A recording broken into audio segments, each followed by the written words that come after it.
Hope you can hear me.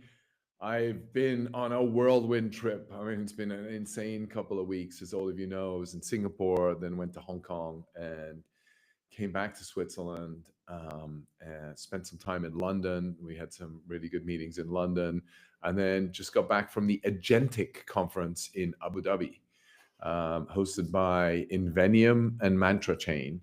And it was really around tokenization of real world assets, and where and how do agents play a part in that. So, yeah, just good to be back in the saddle again. But there's lots going on right now. We're seeing a huge shift in market momentum, a lot of interest in blockchain, a lot of innovation, a lot of tokenization of real world assets, and just on, and a lot of interest in prediction markets. So it's just going down the curve. But most of all, DeFi. And how does DeFi play its role? That's the interesting element to me, because ultimately all of these prediction markets are building out futures. We are creating binary options into the future, and they are timed binary options. They're set for a date, and you can trade them either up or down. So those are now moving into decentralized finance and allowing you to trade on those. Some of them are more structured, they're more centralized, e.g., what we see in the sports betting category. But you're seeing so many different changes and so many different activities across the board. But yeah, really exciting time. And I'm glad I'm hearing all is good. You're getting me.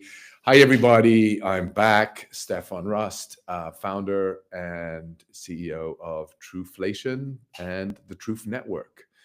The Truth Network is the platform where you go for attestation associated with real world data.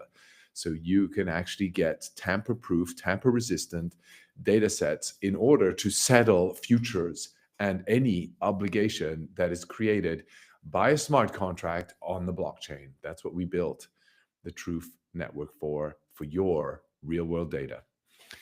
Anyway, yeah, so what am I going to cover off today? I just thought I'd do this. You know, I do this every Tuesday and Thursday, so come here live. Maybe we'll have a bot come up next time. I don't know, but we're not ready yet. But, you know, one thing I do want to say, every time I go on a trip, so I'm sorry if my voice is a bit hoarse, but I actually always somehow, I live on about 3 hours sleep. You get jet lag. You don't sleep on the plane, or at least I don't. Some people can. And it's hardcore. You hit the ground, you go running, and you're just running at 100 miles an hour from meeting to meeting to meeting. And yeah, you just don't sleep. And I try to go to the gym every time. But what that means is I lose in resistant and resilient. So I caught some sort of sniffle, bug, throat thing in the jiggy. Maybe it's the bad air in the airplane. How many of you suffer bad air in the airplane? Maybe that's what it is. It's got nothing to do with the beauty and the tiredness. But anyway, a lot of people think it's just being tired. Anyway, just thought I'd let you know. So apologize if I sniffle, a cough, or something. But I'm drinking. I'm hydrating like crazy. That's the most important thing. And I am not taking drugs. I am just hydrating and hoping to try and catch up on some sleep. But that said, what do we want to talk about today, right? So today, I really want to cover off China, right? We had China trade deal. We had China tariffs, right? We had tariffs that are going to impact, you know, the cost of goods. And we've got prediction markets, a lot of activity in prediction markets. What does that mean? How can you find alpha? Where is the alpha? And then lastly, sort of the government shutdown. It is unavoidable, right? We cannot not talk about the government shutdown. It is so important that all of a sudden, whoosh, no data for anybody to report. And the FOMC is making decisions based on data. They've very clearly, Jerome Powell has been out there talking about how data is important for the FOMC decision-making associated with interest rates. But no data, no decision capabilities. But we're still going to see a rate drop. I think that's what the market's anticipating, at least. Is it a 25 basis points, 50 basis points? Economy strong, coming, you know, so likely to be a 25 basis point. Is that baked in? Can you invest now? Can you ape in? I think the big thing is going to be, and stay tuned, we will be there live. I will be there streaming live Mr. Powell's speech. Will it be hawkish? Will it be dovish? What will it be? and we will be interpreting every word. But I think the big thing for us to take away from all of this is the BLS, the Bureau of Lagging Statistics, is losing in influence. Their data is getting worse and worse and worse. And ultimately, do we still need to wait and get back the BLS if and after this government shutdown? What do you think? Let me know. How important do you think the BLS is, given the cost of $1 billion just to run the BLS a year and some 2,000 employees? And sort of, I think it's 4,000. Can't remember anymore. We've done that study a long time ago, so we're just heads down, focused, and getting you what you need.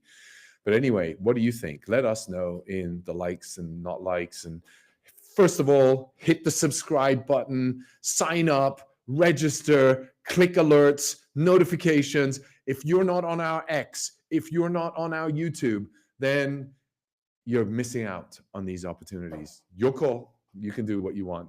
But what we're trying to do is bring to you a decentralized equivalent of Bloomberg. If Bloomberg were built today, Truflation and the Truth Network would be bringing to you what we're bringing right now. Anyway, so that's that. I think what you can see right here, let me share this with you. I am going to share my screen. Let me see if I can find the button. Here we go. Yeah, so we built out this watch list. You can see this here.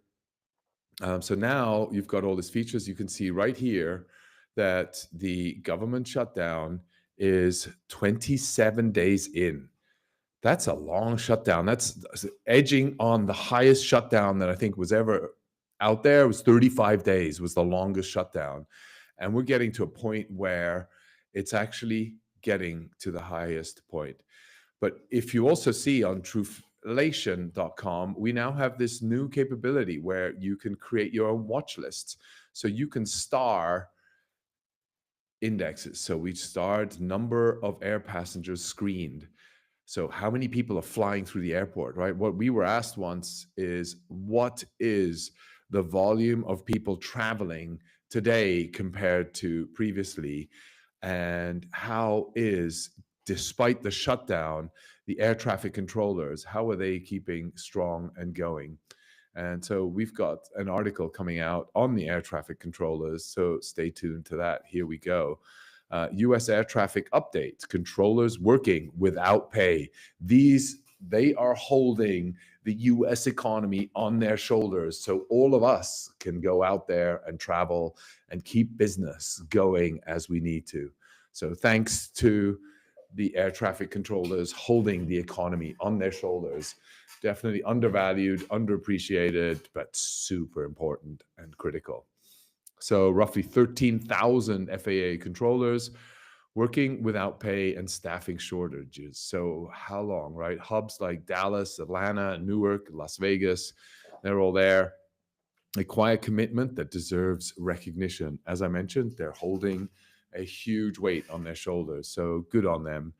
Delays already being reported at several major airports due to staffing.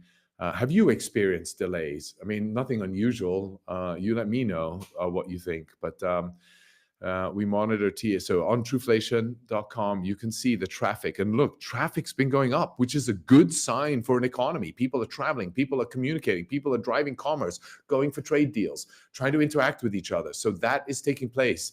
And it's all live. And you can see that live on the Truflation dashboard. Come here. Look at this. Check this out. Max, look how it dropped during COVID. Whoosh, down and slowly creeping all the way up, that we're now at a high. We've broken through 3 million pre-COVID season. So people are traveling more than they were in the past.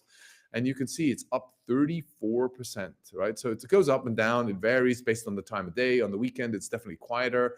And you can see that. So if we go into the month view, it goes up and picks up on September 27th. It picks up 8, 9. So days are always pretty consistently up and down. So people travel regularly on specific days, generally weekdays.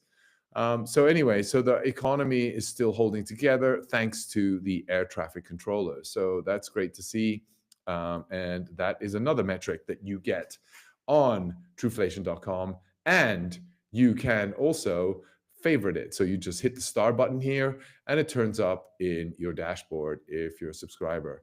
So you can come, oops, I'm not allowed to show that. Let's just stay away from that. And you can see all the active products on there. We have the admin dashboard, which is all the different fact sheets that are live. And you can see that. But here you have your own dashboard with what is trending, what's recently added. So new feeds that we've added. So the Dixie's now there. US money to supply. How's that? Look at that. Continuously going up. Money supply. The money printer is on. And this is just the US. Now think about China, think about Europe. All of these economies are looking to grow and needing to grow. They need to grow their way out of the debt. And I think that sort of leads to the next element, right? We talked about China. I mentioned China briefly. We had a big event around China, right? We had the trade negotiations, the tariff war that's going on. So what did happen in that tariff negotiation? We saw that, where is it? Yeah, China just surrendered. I mean, China doesn't just surrender. China plans. They work in 5-year plans. They've got a long-term gain. They want to regain worldwide dominance, right? They've already had it for, if you look over the last centuries, China used to be a global power back in the days of Genghis Khan and Kublai Khan, right? They developed fireworks before anybody else had fireworks. So they are waiting and planning back to get those days back again and experience those glory days. That's the time horizon they think on. Very different to us that think in tomorrow and quarterly and monthly.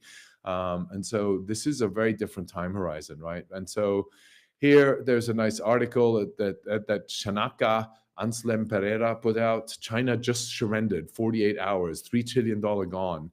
Yeah, I don't know about just surrendered in 48 hours.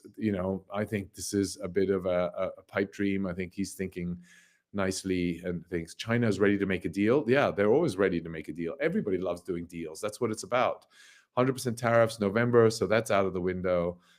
So yeah, they're just going there to negotiate, and you can see a lot of the negotiations that are taking place. So they'll come to an agreement.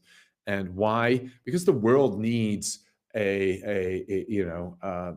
trade. We need to come to an agreement. There are rare earths, and the advantage is they don't necessarily have the rare earth raw materials. They have the refinery. So what China invested in the last 5-year plan, in the 13th 5-year plan, we're now in the 14th 5-year plan, and I'll come to that in a little bit. But in the 13th 5-year plan, they invested a lot in refineries.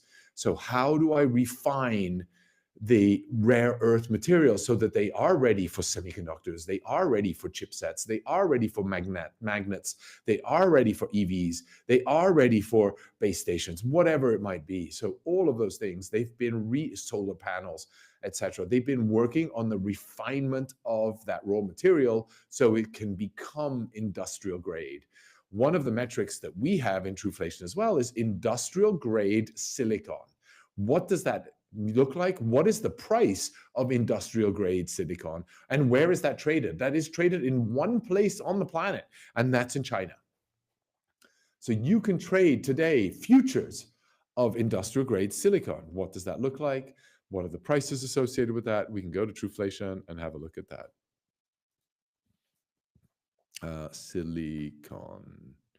Silicon spot prices. There you go.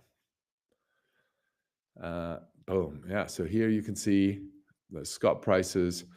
You can see Guangzhou Futures Exchange. That's where it comes from. That's what we bring to you. So we go around the world and bring to you raw materials that are relevant. This is going to be relevant for the future cost of manufacturing chipsets that are going to be embedded in these super mega computer factories, right? And think about these data centers that they're building for AI as factories, right? The computer is this data center. The data center is a computer. It is how you open up the computer. You see a small, tiny mini computer on your Mac Mini or wherever. You open up, you see all the compartments there. Now think of a data center doing exactly the same at industrial, more than industrial, mega supercomputer power, spectrum. And so that's what a data center is today. And that's what gets your your ChatGPT going, your Perplexity going, your Grok, your Annie, if you've got that live. So all of those things are now live thanks to these supercomputers.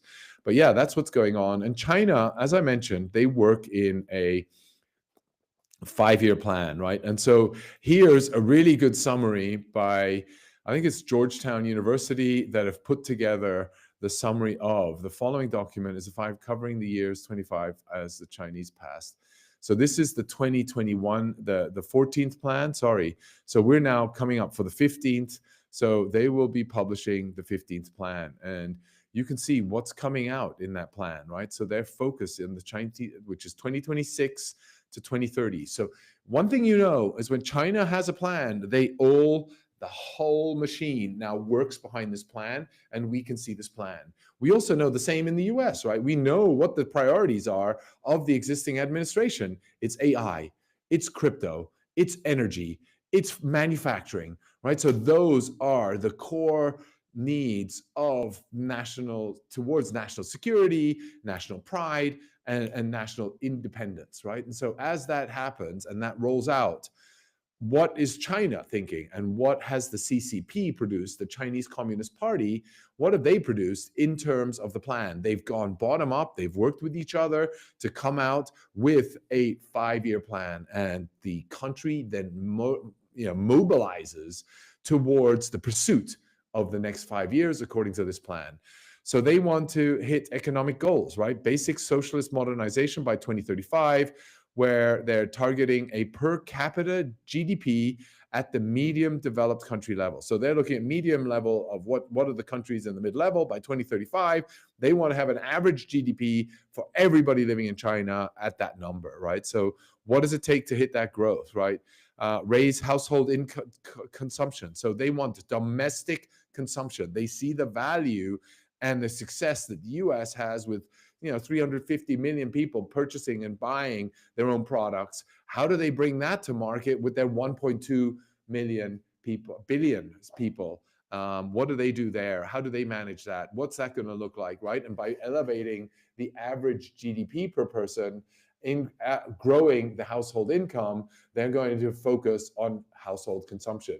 So over time, the GDP in China will increase, the proportion from consumption will increase, as that formula on calculating GDP consists of, remember, consumption, investments, exports minus government spending, exports minus imports. That is your GDP growth. That's the traditional formula and how that works, right? So they're going to increase investments in public welfare. They have a huge problem in hospitals, the backlog and the lack of capacity to support and maintain the health of the population is a big challenge. So these are things they're working on, right? And so take a look at what they're working on and how they're, whoops, I'm not even sharing this. So here, this is the 15th year plan. Sorry, you can see all the comments down here, what they're working on that I was just talking about. So those are things that they're looking to develop. And so number one, they're working to migrate and move away from the tariffs and the trade restrictions between the US so that they can continue to grow and pursue these directives and directions. And here you can see all the different, energy and environment, right? So they really want to focus on the energy element, real estate and agriculture, right? Demographics and social policy, all of these things that they focus on. But one of the things that they don't focus on anymore is, China excludes EVs from their 5-year plan. So no more EVs, cut. Why? Because they're already a dominant player in the EV market. It is so competitive. There are so many different players. They've broken down everybody in the world except one, Tesla. Tesla is the only one competing against all these Chinese manufacturers, from BYD, XPeng to Xiaomi. Xiaomi, I think, just launched the fastest EV car out there, 415 miles an hour or kilometers an hour. I can't remember what the metric was, but yeah, just look at that, right? I mean, that's doing so much harm to the world that we saw the Porsche announcement, right? Porsche swings to a 1.1 billion quarterly loss behind China slump. It's the China impact. It's not got to do that they pulled back from EVs and now they want to go back into it. No, no, no, no, no, no. Europe is still very mindset of driving a car with gas car. Why? Because the grid does not support EVs and the charging of EVs. There are not enough EV stations. Trust me, I bought and rented. No, I leased. I don't buy. I borrow and then I'm happy. So rent and be happy. Wasn't that a statement? I heard that somewhere in World Economic Forum. Anyway, no, sorry, joking aside, yeah, no, I had one. It's really hard to find superchargers around, right? How do you get superchargers? How do you charge? What's the cost of charging? Is there enough of a grid out there to be able to charge fast enough so that you're not waiting an hour at a charger station, which is usually right next to a gas station? So there are lots around, but the capacity and the speed at which it charges is a lot slower than driving a car. So those are things that are just challenging. But anyway, either way, even luxury brands are struggling, right? We heard and talked about the Carmageddon. Remember, there was a podcast, I think about a year ago, where Stellantis, the Italian manufacturer, had struggling and is still struggling. Now we see the German big brands that were always confident, Vorsprung durch Technik, and now we don't have that anymore. So a lot of things changing. So maybe it's time to short some of these German stocks and long Tesla. I mean, I'm still long Tesla. Don't take that. Do your own research, right? You know what you need to listen to. But yeah, lots of happenings in the car manufacturer. So whilst China is no longer focusing on EVs, they deem that as a market already won. We're moving forward. They're going to be focusing on energy, the migration of energy. They're going to be focusing on manufacturing, modern manufacturing, robotic manufacturing, and they're going to be focusing on other things, right? Social, elevating the GDP, driving consumption nationwide so that their EV vehicles can be sold in China, but also so that the standards can be adopted in China, right? So ultimately, they can set a lot of the different standards out there for these manufacturing capabilities. Yeah, so that's really sort of around the China trade I was talking about. And we have a big week coming up, right? We've always talked about the fact that the government shutdown is impacting a lot of our data, and the government's ability to aggregate data. Right here, right? There's actually a really good video that somebody shared with me on NBC that talks about actually this shutdown. But either way, here you can see, Fed lost access to private jobs data ahead of government shutdown. Payroll processing firm ADP ended its data sharing with the central bank.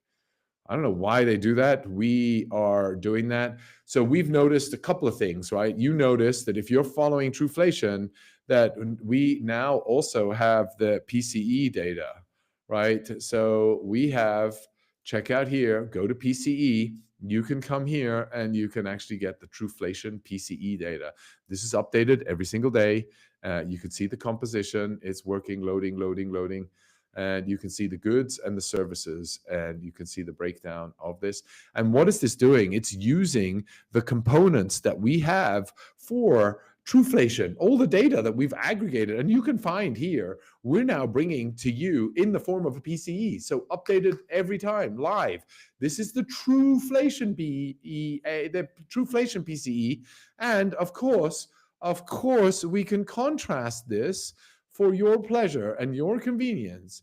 We contrast this to the BEA PCE price. So I can compare. How does Truflation compare against the BEA number? Here we go. We've got the PCE. Come on, baby. You can do it. Here, I got to quit it live. Why is it not coming? Comparing 1 out of 5. Why? I can compare 5. Yeah, so I am fortunate enough to have a high enough tier. I'm an enterprise tier, so I can compare up to 5 graphs together. So I can do the CPI, Truflation US Price Index. So let's compare that. And here we go. So that compares. Here's the BEA. Now you can see all three of them there. So I can compare all of these elements. I can choose the time window, Jan 2010. I don't need that far back. I mean, why don't we go, why don't we go, let's say, back to, let's look at this year. Should we look at this year? What do you guys think? So let's go January 2025, Jan 2025. Let's go 1 and apply. And here we go. It's calculating. Bang. Here you go. You can see and compare these three against each other for your convenience. And you can store this. You will now be able to save this. So next time you log on, you can actually have this contrasted against all the other things. So if you could build a couple of graphs that you really like, we can have these readily available for you to see and you to play with. Maybe at some point we'll have those exportable. Ooh, by the way, the PCE is now live on Bloomberg too. So if you have a Bloomberg terminal, you can actually go and call up the PCE for your Bloomberg subscription included in that. So not only do you get the Truflation CPI, you get the Truflation PCE. So use that. Remember, the three things that really the FOMC, the Federal Office of Monetary Control, or I don't know, I mean, that's what it sounds like. No, it's the board, the FOMC, what they decide on is they use PCE, labor numbers, and the BLS inflation number. So what we are now doing is you've got the Truflation inflation number, you've got the Truflation PCE, and what are we working on right now?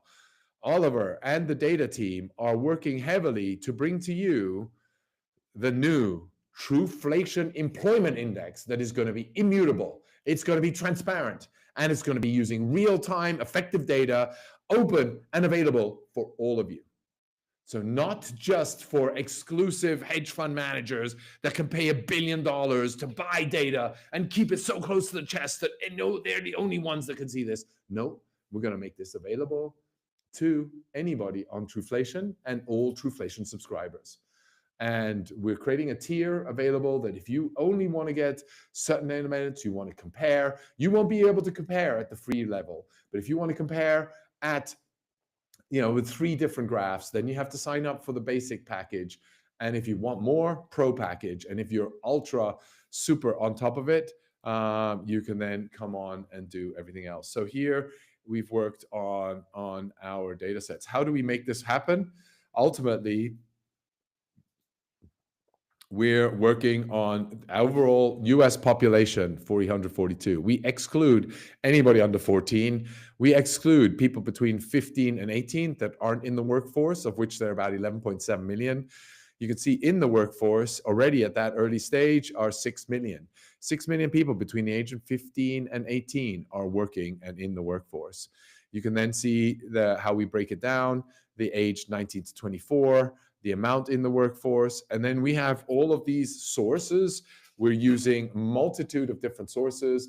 We've got ADP data that we saw is not giving it to the government anymore. I don't know why, but that's up to them because it's publicly available. And we're just aggregating that data together. We're also aggregating jobcuts.com, Challenger data. So we've got all these different data sets that we're now using to then help identify where people are working, how many people are working, what are the new jobs in the marketplace, how many jobs have been canceled or shut down or reduced. How many people are in non-farm payroll? How many are on farm payrolls, right? And that's super seasonal. So those are things that we are working through. And here are some of the regressions that we're doing. Do we have the data providers here? Yeah, so this is just a work in progress. This will be cleaned up, tightened up, and made available for all of you. So you can see this here, Truflation Employment Index, coming very soon. So then you'll have all the numbers you need to know about how the economy is working. So that's what we're working on, and that's what we're delivering. So there you go. We talked about China, what China's doing, how that contrasts to the US, the trade partnership that's coming together now in the negotiations today or this week across Asia. We've got the 5-year plan for China, how that contrasts to the development desires within the US. the market economy driven activity, private led investment versus the planned top down budgeted 5-year plan from China. Then we've looked at what that means to the overall economy and how everybody else is actually falling by the wayside and becoming a pawn in this game between China and the US. And then what else is happening in the marketplace? We're seeing a lot of activity in the prediction market space, right? We saw Robinhood pushing forward with prediction markets, the traction they're getting. You see the duel between, Kalshi and Polymarket. And here you go, Kraken is trying to get into the derivatives market. We saw Coinbase buy Deribit for derivatives market. On-chain, one of the unique products that has been developed is perpetuals, right? So this is a crypto bottom-up new innovation, right? This is coming from the crypto grounds and crypto markets. It's not something from the institutional. It's not something from Wall Street. It's not something from Chicago. This is something from the internet. This is a part of the DNA of internet capital markets. And we've been talking about this for a long time. How do we enable new products to be developed and to be enabled on these platforms that enable prediction markets and perpetuals, right? And so that's sort of what we're seeing. So if you can measure it, you will be able to trade it. And that's what we hear about. And so Kraken signs a small deal to get US derivative bulks. And ultimately, what they're trying to do is also enable prediction markets. You saw DraftKings. DraftKings acquires predictions platform Railbird. Anybody heard of Railbird? Railbird? I don't know. I haven't heard of it. But DraftKings, obviously big player in the sports betting market, and they're now going into this, right? Why? They're going to be going after Kalshi. They can see the prediction markets taking on a bigger share and proportion of their business, and they see this as a competitive threat. And Railbird is licensed by the CFTC. And so they're going after that, right? So CEO, we're excited about additional opportunity. Whoops, sorry, here we go. DraftKings, you can see it acquires a platform Railbird. You can see this here. Yeah, we're excited about the additional opportunity that prediction markets could represent for our business. We believe that Railbird's team and platform, combined with DraftKings' scale, trusted brand, and proven expertise in mobile-first products, positions us to win in this incremental space. Let's see, but it's going to be duking it out. Lots of different players coming in. And of course, you know that we've launched Index.Fund. So is incubated on the Truth Network, using Truth Network for attestation associated with the bets outstanding. You can see the volume here. Yeah, it's 500. The order book is coming live next Monday. So I'm shooting the gun here ahead of the curve, announcing that the order book is coming very soon. So stay tuned. You can trade anything. I mean, I think we even got Formula One on here, right? So who saw the Formula One race on?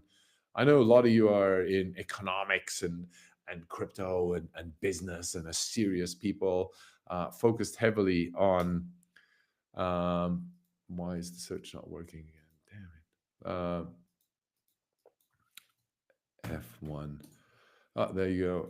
F1. Oops.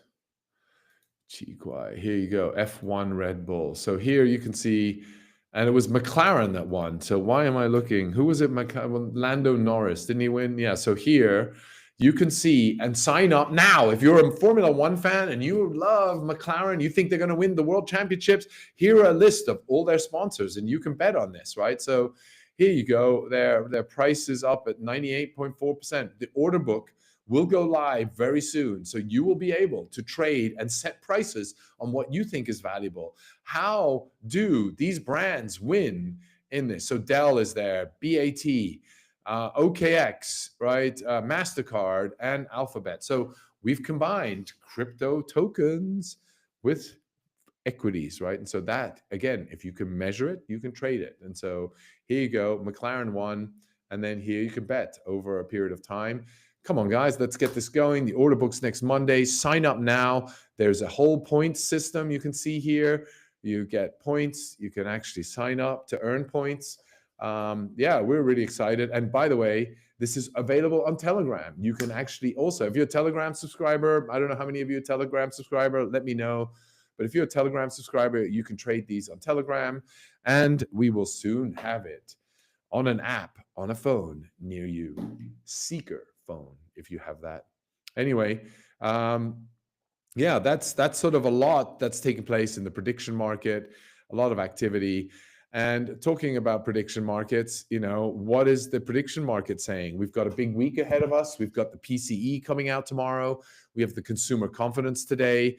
What's the consumer confidence? I think it just came out. So it was over here.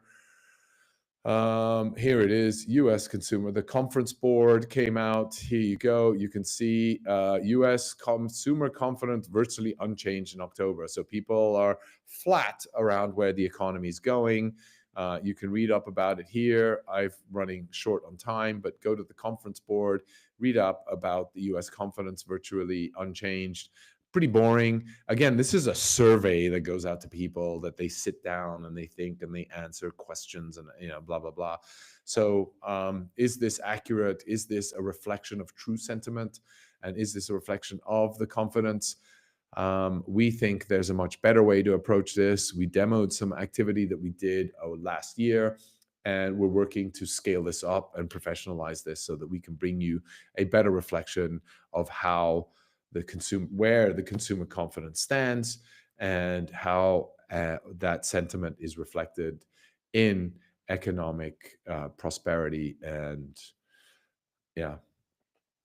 Anyway, so consumers are a bit more pessimistic about the future business conditions. Why? I mean, they just say, they don't tell us why. I mean, it's like, oh man, it's like, really, I have to read so many words to get to the why. But anyway, people seem to pay for this. They like this. But yeah, we'll automate this and have AI help us to go and filter through this. But yeah, anyway, the Fed is coming. How long will the shutdown end? We talked about it already, 27 days in. We're up to the 30th day. 35 days is the longest that it was shut down. We think it's actually going to be shut down longer. What does that mean? That gives everybody a lot more power, a lot more influence, and we think there's going to be a lot more reduction in headcount associated with the government as the budget negotiations are being worked through to get to a point where the plans, I think, the Doge put in place, the insights and the learnings, thanks to Doge, are now being put to work in these negotiations during these shutdown. Let's see, only time will tell. And then, of course, another one is really the Fed decision. We're all waiting for the Fed decision. So tomorrow, stay tuned. We'll be doing a live cast during that as well. But here you can see 25 basis points, 98% of the market thinks there's a drop. What do you think? The prediction market's usually pretty accurate. We think actually 25 basis points is realistic given the strength of the economy, but it will unlock a significant amount of money market funds. There's about $7.5 trillion sitting in money market funds. And as the interest rate comes down, that money needs to be put to work elsewhere. How much of that money will be put to work elsewhere, and what will that work elsewhere be? Will it go into S&P 500? Will it go to Mag 7? Will it go into crypto? Where will this money go? And bear in mind, the crypto markets have been going through all of this. Although meanwhile, there's never been a supportive government throughout this whole period out of the US. And so where can the crypto markets go, given the fact that the equities market, where all the traditional finance and pension funds, your savings, your 401k, your pension funds, your REITs, all of those elements, all the BlackRock investments, where are the ETFs, where are they going? They're going into equities or markets that they know and are licensed to engage in. So they do not go into all these crypto assets. So when the money printer goes on and when interest rates drop and when that money market funds, when they start to unlock, where do they go? What will they be investing in? That's going to be the big question. And that's what we'll have a look at over the next couple of weeks, because we got to start planning and being ready for where this market is going to go. It will go there. And we've already seen what it's done to the S&P 500, especially to the Mag 7. If you held Robinhood, you bought some earlier this year, you're up over nearly 200%. Palantir, if you bought later in the year or earlier in the year, you're equally up a phenomenal amount. Beginning of the year, I think it was $6 or $8. So lots of opportunity, and how do we participate in that, and where? We got to do our research. We got to lay our strategies, stick to those strategies, and then go down that path. So thank you, everybody. I'll be back here Thursday, same time, same place. See you here. And thanks for watching. Please hit the like, subscribe, follow us on Truflation, get your updates, sign up for the newsletter. And if you like, subscribe. Thanks, everybody. Bye for now.